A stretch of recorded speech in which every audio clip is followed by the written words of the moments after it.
Il y a une voix dans la nuit et vous dit bienvenue dans une nouvelle case en ce qui concerne le MCU, bel et bien le Mask Cinematic Universe. Vous savez que d'habitude dans la série Cinémarture, je vous présente les films qui font l'actualité et les classiques des temps passés avec un effort particulier sur la réalisation. Il est évident que c'est une émission qui est très cossue, qui est réalisée de manière coquette en 4K, qui a la particularité en plus, si ça c'est pas étrange, vous présenter des films qui méritent d'être traités de manière luxueuse. Alors, que fait-on quand on est allé voir un film qui est digne des poubelles? On fait un effort particulier pour réaliser un vlog avec un téléphone portable, un vlog avec un téléphone portable qui fait le tour de la question, certes en ayant la possibilité, c'est certain, de ne pas dignifier l'intégralité de tout ceci dans le même type de rapport qu'on offre d'une manière ou d'une autre, au reste du cinéma qui est un peu plus respectueux. Donc cette fois-ci sur la question de The Nun, un film où il y a une nonne, hein, je ne sais pas si vous avez vu la nonne qui a d'habitude dans les films Conjuring, elle est assez vieille, et ici elle est jeune la nonne. C'était ça la blague que j'avais préférée, préparée pour ce genre de plaisanterie, et pour peu qu'elle soit spécialisée dans le domaine de tirer des let's play,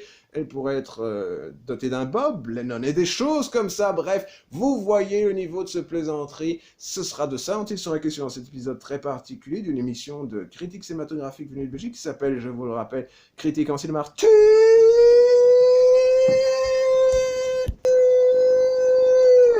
Alors l'idée c'est très simple, j'ai des notes. C'est ainsi de ça dont il sera question. Il sera question de The Nun, un film qui se trouve être réalisé à partir des efforts cinématographiques. Il y a un univers cinématographique qui rapporte toujours davantage que sa mise. Je trouve que c'est celui du Conjuring. Le Conjuring, c'est bel et bien une série qui à la base avait été intronisée par James Wan, à ne pas confondre avec James Zwan, qui est bel et bien l'inventeur de la saucisse que l'on vous vend en petites boîtes de conserve. C'est pour ça qu'elles sont aussi dégoûtantes. En quelque sorte, on les vend en petites boîtes de conserve, avec la particularité de tout ceci, c'est bel et bien d'essayer de vous présenter les dossiers d'une famille qui est la famille Warren, un couple qui avait la particularité de faire croire aux gens qui avaient des problèmes qu'ils pensaient surnaturels, que décidément, ils allaient trouver une solution à tout ceci, que oui, bien entendu, ils travaillaient en direct avec le Vatican pour les exorcismes, etc., etc. Donc, des charlatans, mais des charlatans dangereux qui faisaient penser à des pauvres gens que, bien entendu, ils avaient une solution à des problèmes dont on imagine généralement qu'ils étaient du domaine de la coïncidence. Voilà, c'est la famille qui a découvert Amityville, pas le film, hein, mais bel et bien l'histoire dont on a adapté l'intégralité de cette affaire qui,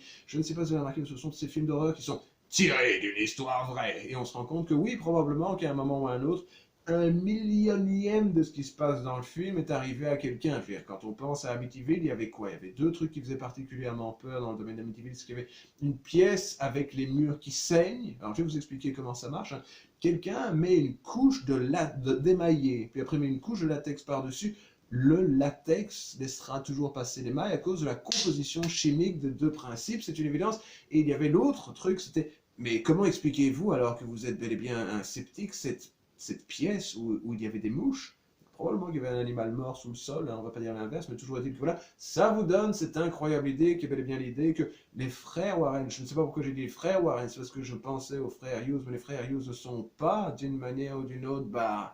des charlatans. Je dois dire que la famille Warren, c'était bel et bien des charlatans, des gens qui exploitaient la faiblesse intellectuelle de gens qui, d'une manière ou d'une autre, avaient des problèmes soi-disant surnaturels. Et dans le domaine des aventures surnaturelles, vous avez eu Annabelle, c'était une petite poupée, et paraît-il qu'elle se téléportait à des endroits de la maison et qu'elle écrivait des notes et des choses comme ça. Ça veut dire qu'il y avait quelqu'un qui rentrait chez quelqu'un pour leur faire peur et qui bougeait la poupée afin de faire flipper les gens qui vivaient dans la maison, ce qui n'est pas impossible, et que d'une manière ou d'une autre, quand on y réfléchit posément, l'intégralité de ces trucs particulièrement surnaturels sont aisément explicables. Aisément explicables. Toujours est-il que voilà, c'est une idée très simple, vous vous retrouvez dans un univers qui est celui de La Nonne, c'est un film de Corinne Hardy, un type qui a réalisé un autre film dont je n'ai jamais entendu parler. Ça ne peut pas être quelqu'un de particulièrement doué, toujours est-il que voilà, il a fait un film qui a maintenant rapporté, on ne sait pas précisément comment, parce que ces films qui sont réalisés en coproduction avec Blumhouse et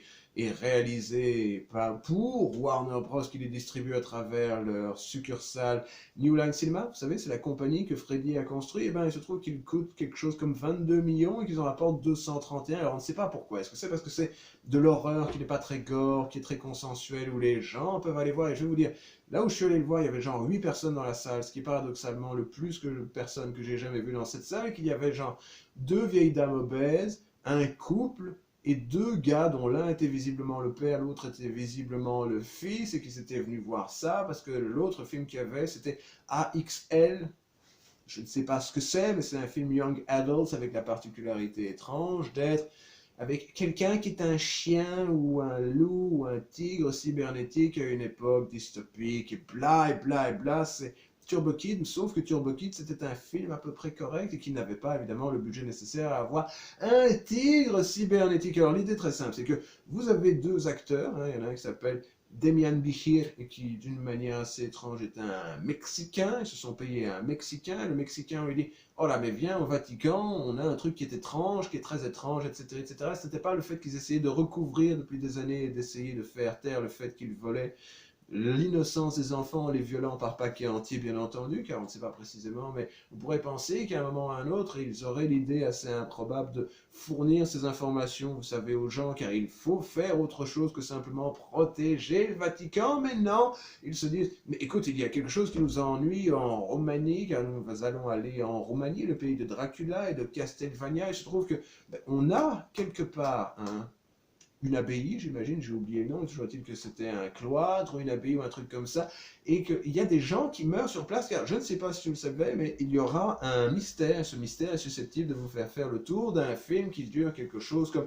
1h22, 1h30, bref, c'est un film très compact, et il sait que c'est de la merde. Le film sait que c'est de la merde, les effets qui font peur sont nuls. Le mieux qu'on puisse dire, c'est que les décors roumains sont plus ou moins roumains. J'imagine qu'ils ont filmé la Roumanie pour la Roumanie, car filmer la Roumanie à Chicago, ça ne coûte pas moins cher, même si c'est bel et bien une des ficelles particulières, que vous avez grosso modo, une nonne, hein, et à la base, elle était jeune, la nonne, hein, c'est bel et bien ça la plaisanterie, et qu'ensuite elle finira par ressembler plus ou moins à Marilyn Manson, car dans Conjuring, genre 3 ou 4, je sais pas lequel ce sera, mais ils vont tuer Patrick Wilson et sa femme, que ce n'est pas sa femme dans la réalité, mais c'est sa femme dans le film, et qu'elle a la particularité de jouer un peu mieux que Patrick Wilson, qui n'est pas le frère de Lambert, et que vous le verrez bien entendu dans le prochain film de James Wan, où il joue le méchant qui se bat contre Aquaman. Si ça c'est pas une carrière, il est passé de All Man à mec qui fait semblant de savoir jouer du Elvis dans Conjuring. Si ça c'est pas stupéfiant, le mec qui meurt dans Conjuring, ensuite que fera-t-il? Eh ben il fera sans doute une émission télévisée,